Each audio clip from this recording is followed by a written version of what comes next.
Hello, today we are going to discuss about interrupt handling.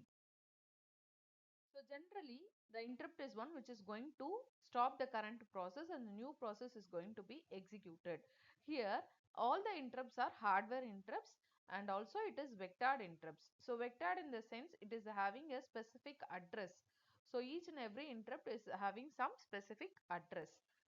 And then here the interrupt can be managed in two ways.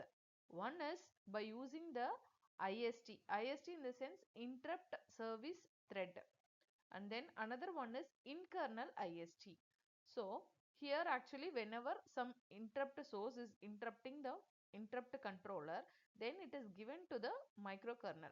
Then the microkernel will be handling it directly by registering itself as IST. That is one way in order to handle the interrupt directly in the user space.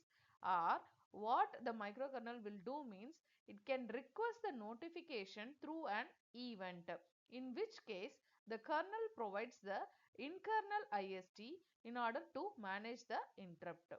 So once the process interrupt is processed or notification is issued, then the corresponding threads execute according to their assigned priorities and the system's scheduling algorithm. Thank you.